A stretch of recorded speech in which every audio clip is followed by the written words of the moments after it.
मुंशी प्रेमचंद्र जी की कहानी माता का हृदय। माधवी के पति की 20 साल पहले मौत हो गई थी। उसके पास कोई धन दौलत नहीं थी और संपत्ति के नाम पर सिर्फ एक बेटा था जो इस वक्त जेल में बंद था। अपने उस घर में वो अकेली पड़ गई थी और उसके आंसू तक पहुंचने वाला कोई नहीं था। माधवी ने बड़ी दुख तकलीफ़ों को झेलते हुए अपने बच्चे को पाल पोस कर बड़ा किया था। अगर माँ बेटे को जुदा करने वाली मौत होती तो माधवी सब्र कर लेती और उसके मन में किसी के लिए क्रोध न होता। लेकिन उन्हें जुदा करने वाले तो कोई और ही थे जिसके अत्याचार को सहना उसके लिए मुश्किल हो रहा था। माधवी के मन में बार बार उन स्वार्थियों से बदला लेने का विचार घूम रहा था। माधवी के लिए उसका बेटा ही सब कुछ था, जिसे देखकर ही उसे ज़िंदगी में आगे बढ़ने का हौसला मिलता था। माधवी का बेटा सुंदर होने के साथ ही बहुत होनहार भी था। माधवी ने उसकी अच्छी परवरिश की थी। उसकी गली के सारे लोग उसके बेटे की तारीफ करते नहीं थकते थे और यहाँ तक कि स्कूल के अध्यापक तक उस पर जान छिड़कते थे। माधवी के बेटे का नाम आत्मानंद था। आत्मानंद से दूसरों की दुख तकलीफ़ें देखी नहीं जाती थी और लोगों की मदद करने के लिए वह हमेशा तत्पर रहता था। उसे देखकर कोई सोच भी नहीं सकता था कि वह कोई अपराध कर सकता है। माधवी भी यही सोचकर तड़पते हुए दिन काट रही थी कि आखिर उसका क्या अपराध था। आत्मानंद में गुणों का भंडार था। वह साहसी, निस्वार्थ और देश प्रेमी होने के साथ साथ कर्तव्य का पालन करने वाला इंसान था। साथ ही वो राजनीति में रुचि रखता था। वो बेबाक था और अपने राजनीतिक लेखों की वजह से सरकारी कर्मचारियों की नज़रों में आ गया था। पुलिस भी उसकी हरकतों पर नज़र रखती थी। पुलिस बस एक मौके की तलाश में थी ताकि वो उसे जेल की सलाखों के पीछे डाल सके। जिले में पड़े एक डाके ने उसे सभी लोगों को आत्मानंद को फंसाने का अवसर दे दिया जो उसे पसंद नहीं करते थे। डाके से तार जुड़े होने का हवाला देकर आत्मानंद के घर की तलाशी ली गई, जहां मिले कुछ पत्रों व लेखों को उसे डाके का मुख्य कारण बताते हुए उसे गिरफ्तार कर लिया गया। अपने आरोपों को सिद्ध करने के लिए पुलिस ने कुछ और युवकों को भी गिरफ्तार कर लिया और आत्मानंद को गिरोह का मुखिया करार दे दिया गया। जिसके बाद महीने भर तक मुकदमा चला और न जाने कहां से पुलिस ने ऐसे झूठे गवाह सामने लाकर खड़े कर दिए कि कोर्ट ने आत्मानंद समेत सभी युवकों को दोषी करार दे दिया और 4 साल के कठोर कारावास की सजा सुना दी। बेटे की हर सुनवाई में जा रही माधवी ने देखा कि इंसान का चरित्र कितना नीच हो सकता है और वह अपने स्वार्थ के लिए किसी को भी हानि पहुंचाने से नहीं चूकता। अपने बेटे को हथकड़ियों में पुलिस द्वारा जेल ले जाते देख माधवी वही बेहोश होकर गिर गई। जिसके बाद कुछ भले लोगों ने उसे तांगे पर बैठाकर घर तक पहुंचाया। माधवी को जब होश आया तो उसे पूरा वाकया याद आया। अपने इकलौते सहारे से दूर होने का गम उसे खाए जा रहा था, जो उसे एक पल भी चैन की सांस लेने नहीं दे रहा था। कोई रास्ता न सूझने पर माधवी ने अपनी वेदना को ही प्रतिशोध में बदलने का फैसला लिया और अपने बेटे की यह दुर्दशा करने वालों को बदला लेना ही उसके जीवन का मकसद बना लिया। माधवी के मन में भी प्रतिशोध की ज्वाला धधक रही थी। वह बस यही सोच रही थी कि ऐसा क्या करे कि उससे उन अत्याचारियों से बदला लिया जा सके। देर रात तक माधवी सोचती रही कि विधवा जीवन जीते 22 साल बीत गए, लेकिन अब उसे बाहर निकलना होगा।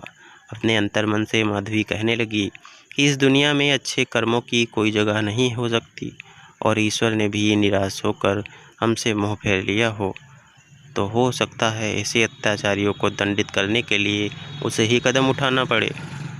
शाम का वक्त था। लखनऊ में एक बड़ा सा बंगला झिमझिमाती लाइटों से सजा हुआ, जहां दोस्तों की महफिल सजी थी और गाना बजाना हो रहा था।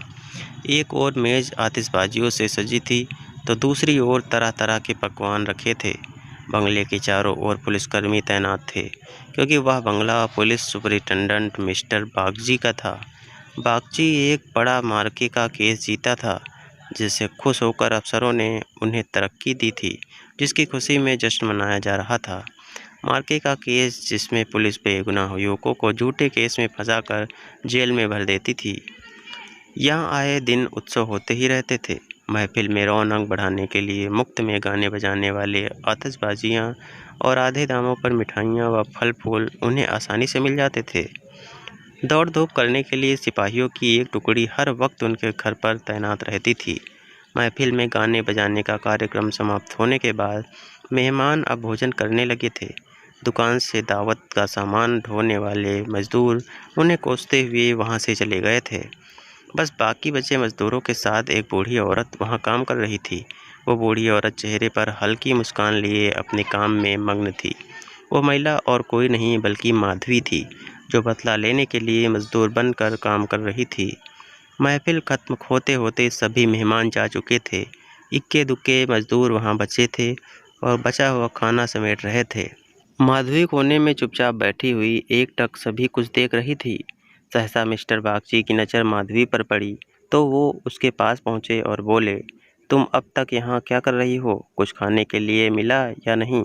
माधवी ने नज़र उठाकर बागजी को देखकर कहा, साहब खाना तो मिल गया, लेकिन मेरे पास जाने के लिए कोई जगह नहीं है। अगर आपको इतराज ना हो तो मुझे यही कोने में पड़ी रहने दीजिए। माधवी की बात सुनकर बागजी ने कहा, नौकरी कर लेगी मेरे बंगले में? बच्चे को पालना आता है क्या? बागजी की बात सुनकर माधवी ने तपाक से कहा, जी साहब, बच्चों को अच्छे से खिलाना जानती हूँ। इसके अलावा घर के छोटे बड़े सभी काम कर सकती हूँ। बस मुझे एक मौका दे दीजिए। माधवी की ओर ध्यान से देखते हुए बागजी ने कहा, ठीक है, तुम आज से ही काम शुरू कर दो। माधवी को बागजी के बंगले में काम करते हुए 1 महीने से अधिक हो गया था। माधवी अपने काम में इतनी निपुण थी कि उससे पूरा घर खुश था।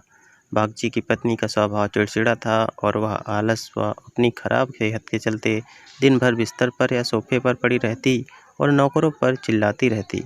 उसके स्वभाव के कारण बच्चे का ध्यान रखने वाली आया ज़्यादा दिन न टिक पाती।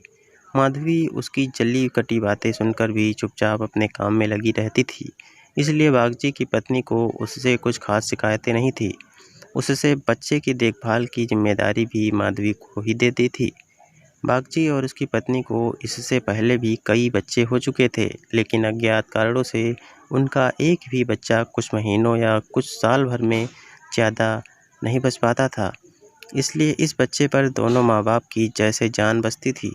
पढ़े लिखे होने के बावजूद दोनों अपने बच्चों की सुरक्षा के लिए टोना टोटका व जंतर मंतर अपनाने से भी परहेज न करते थे। बच्चा माधवी के पास ही ज़्यादा समय बिताता था। इस वजह से वो माधवी से काफ़ी ज़्यादा घुल मिल गया था। अगर माधवी कुछ देर के लिए भी उसकी नज़रों से दूर हो जाती तो बच्चा ज़ोर ज़ोर से रोने लगता। बच्चा माधवी को ही अपनी माँ समझता और वह साथ खेलती तो ही खेलता, वह दूध पिलाती तो पीता और वह सुलाती तो ही उसे नींद आती। अपने पिता को तो बच्चा जैसे कोई अजनबी समझता और माँ उस पर ध्यान ही नहीं देती थी। माधवी को लगा था कि बड़े घर में काम करने से तनख्वाह अच्छी खासी मिल जाएगी, जिससे महीने का खर्च पूरा हो जाएगा, लेकिन यहाँ तो नौकरों से हर एक पैसे का हिसाब लिया जाता। एक दिन बच्चे को गोद में उठाए माधवी ने मालकिन से कहा कि बच्चे के लिए कोई खिलौना गाड़ी मंगवा देती तो अच्छा होता। माधवी की बात सुनकर मिसेज बागची ने कुंठित स्वर में कहा, कहाँ से मंगवाऊँ? इसके लिए खिलौना गाड़ी, हाथ में रुपए भी तो होने चाहिए। इसका खिलौना 10-20 रुपए में आएगा और इतने रुपए कहाँ हैं हमारे पास। माधवी ने मिसेज बागची की ओर ध्यान से देखते हुए कहा, मालकिन खिलौना ही तो है। माधवी की बात सुनकर मिसेज बागची ने कहा, अब तुमसे क्या छुपाना, दरअसल तुम्हारे मालिक की पहली पत्नी से 5 बेटियां हैं, जो इलाहाबाद के एक स्कूल में पढ़ रही हैं। पांचों कुंवारी हैं और उनकी पढ़ाई लिखाई और दूसरे खर्चों में इनका आधा वेतन चला जाता है। ऊपर से लड़कियों की शादी करवाने के लिए कम से कम 25,000 रुपये लगेंगे। अब कहाँ से लाएं इतने पैसे? मिसेज बागची की बातें सुनकर माधवी बोल पड़ी, मालिक को घूस भी तो मिलती होगी ना। माधवी यह कहकर चुप हो गई। मिसेज बागची ने गहरी सांस भरते हुए कहा, इसी कमाई में बिल्कुल बरकत नहीं होती। काली कमाई का पैसा एक हाथ आता है तो दूसरे हाथ चला जाता है। जैसे जैसे दिन बीतते जा रहे थे, माधवी के मन में उस बच्चे के लिए स्नेह और भी बढ़ता जा रहा था। कभी कभी बदला लेने की बात याद आती तो वह क्रोध से भर जाती और फिर बच्चे को देखकर शांत हो जाती। वहाँ रहते हुए माधवी मिस्टर बागची के परिवार की स्थिति से वाकिफ हो गई थी। कई बार तो वह अपना दर्द भूलकर उनके परिवार के लिए चिंतित हो जाती और उसका मन दया से भर जाता। माधवी सोचती रहती, मालिक आखिर 5 बेटियों की शादी कैसे कराएंगे? ऊपर से पत्नी बीमार रहती है और बच्चा छोटा है। जरूर उनके परिवार पर अभिशाप है, वरना इतना सब होने के बावजूद कौन दुखी रहता है। कमज़ोर बच्चे के लिए बरसात तो बीमारियां लेकर आती है। बरसात में उन्हें अक्सर खांसी, जुकाम और बुखार घेर लेता है। ऐसे ही बरसात में माधवी एक दिन किसी काम से अपने घर चली गई। पीछे से बच्चे ने रो रो कर पूरा घर सिर पर उठा लिया। कुछ देर गोद में उठाने के बाद मिसेस बागजी ने एक नौकर को उसे टहलाने के लिए सौंप दिया। कुछ देर आंगन में घुमाने के बाद नौकर ने बच्चे को हरी घास पर बैठा दिया। बारिश के पानी से ज़मीन गीली थी और बच्चा ऐसे ही कई घंटों तक पानी में खेलता रहा। वह नौकर दूसरे नौकरे के साथ गप्पे हाँकने में मस्त हो गया। काफ़ी देर बाद जब नौकर को ध्यान आया तो वह बच्चे को फटाफट भीतर ले गया और उसके कपड़े बदलवाए। शाम होते ही जुकाम से बच्चे की नाक बहने लगी और खांसी से गले से आवाज़ आने लगी। देर शाम तक जब माधवी बंगले में पहुंची तो बच्चों की हालत देखकर उसका कलेजा फटने लगा। वह बच्चे को लेकर तुरंत मालकिन के पास पहुंची और कहा, देखो जरा बच्चे का क्या हाल हो गया है, कहीं इसे सर्दी तो नहीं लग गई। बच्चे की हालत देखकर मालकिन भी हक्की बक्की रह गई, क्योंकि वह ऐसा मंजर पहले भी देख चुकी थी। मिसेस बागजी ने तुरंत नौकरों से अलाव जलाने को कहा। मिसेस बागजी और माधवी दोनों पूरी रात बच्चे को ठीक करने में जुटी रही। दोनों की आंखों से नींद जैसे कोसों दूर थी। ऐसे में सवेरा कब हो गया दोनों को पता भी न चला।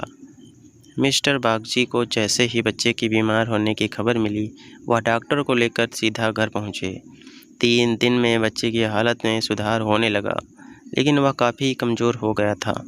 बच्चे का ख्याल रखने में माधवी ने दिन रात एक कर दिया।